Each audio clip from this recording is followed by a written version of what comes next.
तो hello guys, I hope you guys are doing well. So आज का topic होगा, जैसे कि मैं पिछले वीडियो में ऑलरेडी बता चुका हूँ, विच इज़ लिंक टैग। तो इसका क्या काम है और कैसे यूज़ करते हैं, तो वो हम लोग आज जानेंगे। ठीक है। तो मैंने थोड़ा बहुत पेज सर्च करके खोल के रखा है W3 स्कूल का। इसमें आप लोग चाहे तो आके पढ़ भी सकते हैं क्या है। मैं आपको दिखा ही दूंगा, समझ तो आ ही जाएगा देखने के बाद। पढ़ने की ज़रूरत नहीं है, लेकिन हाँ, अगर ज़्यादा जानना है तो पढ़ सकते हैं। और अभी के लिए पढ़ना सही भी होगा अगर सच बोलूँ तो, क्योंकि हम लोग ज़्यादा तो लाइक टाइम दे रहे हो ना इसके सीखने के लिए। तो बाद में अगर थोड़ा एडवांस आ जाएगा तो वो टाइम ही नहीं मिलेगा इधर उधर देखने के लिए। तो अभी आप लोगों को टाइम है तो आप पढ़ ले, अगर आपको पढ़ना है तो। ठीक है। तो चलिए बिना टाइम वेस्ट किए हुए शुरू करते हैं। तो जैसे कि आपको ऑलरेडी दिख रहा है, वही इमेज लिया था मैंने और वही वहाँ पे लिखा हुआ है और हाइड भी दिया हुआ है।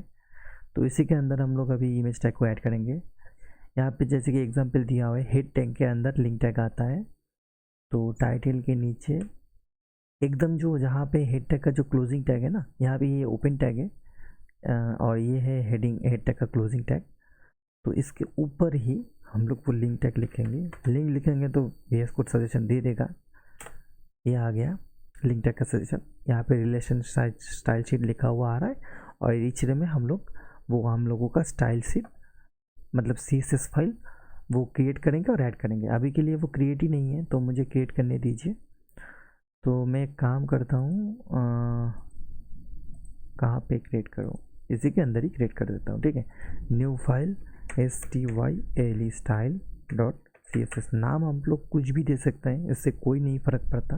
बस .css देना ही पड़ेगा, वरना वो रिकॉग्नाइज नहीं कर पाएगा VS कोड की यही CSS फाइल है। ठीक है।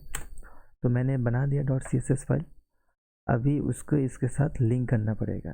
तो मैं यहाँ पे // दूंगा तो VS कोड मुझे सजेशन दे देगा। ठीक है। तो उसी फोल्डर के अंदर ही मैंने स्टाइल फाइल बनाया, तो इसीलिए वो डायरेक्टली दिखा रहा है। अगर किसी बाहर के फोल्डर के मैं बनाता तो मुझे एक फोल्डर के बैक करके जाना पड़ता, तो उस टाइम मैं // लगा था। ऐसे ही // लगाने के बाद फिर उसके फोल्डर के अंदर जाके फिर style.css को चूज़ करता था।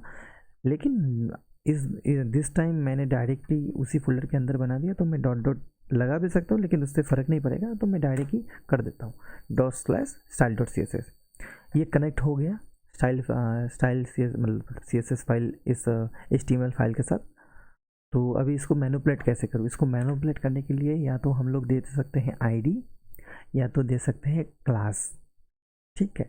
तो जनरली ID जो हम देते हैं वो जावास्क्रिप्ट के मदद से कैप्चर करके मैनिपुलेट करने के लिए, और क्लास जो देते हैं वो क्लास नेम को कैप्चर करके CSS से मैनिपुलेट करने के लिए। ठीक है। तो इसीलिए दोनों चीज़ इंपॉर्टेंट है। ID जावास्क्रिप्ट के लिए है और क्लास स्टाइल के लिए। दे तो दोनों ही सकते हैं, ID को कैप्चर करके भी हम लोग वो दे सकते हैं, क्या बोलते हैं उसको, स्टाइल, और क्लास को भी कैप्चर करके जावास्क्रिप्ट का लॉजिक भी लिख सकते हैं। लेकिन वो लोग हम लोग करते नहीं। एक मैनर होता है, like strict of rules, like set of rules होता है जो हर एक डेवलपर फॉलो करता है, तो वही हम लोग प्रेफर करते हैं। तो इसमें अंदर हम लोग आइडिया भी नहीं देंगे, क्योंकि जावास्क्रिप्ट का कोई काम नहीं है अभी। सिर्फ CSS करेंगे तो फिर क्लास नाम देंगे। यहाँ पे क्लास लिखेंगे तो सजेशन आ गया। तो इसका नाम देते हैं ABC। ठीक है। इस क्लास नाम है ABC और स्टाइल के मैंने लिंक कर ही दिया। अभी इसको डॉट से हम लोग कैच करते हैं क्लास को, .abc। ये मैंने उसको कैच किया। और ये इसके अंदर अगर मैं डिस्प्ले नन लिखूँ तो इमेज वो हाइड हो जाएगा। देख, तो ये डिस्प्ले नन क्या है, ये .abc क्या है, ये सब चीज़ें हम लोग CSS के अंदर पढ़ेंगे, क्योंकि अगर ये मैं समझा दूंगा तो वीडियो 1 घंटा का हो जाएगा। तो बस लिंक टैग का क्या काम है वो मैंने दिखाने के लिए ये सब थोड़ा बहुत दिखा दिया, कि हम लोग स्टाइल शीट को कनेक्ट करते हैं लिंक टैग की मदद से, और वो हेड टैग के एकदम नीचे वाला क्लोज टैग के ऊपर होता है। तो वहाँ तो यही है लिंक टैग। ठीक है।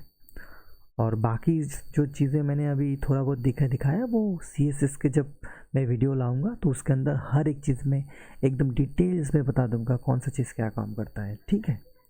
तो आज के वीडियो के लिए इतना ही। तो have a great day and bye bye and thank you for watching.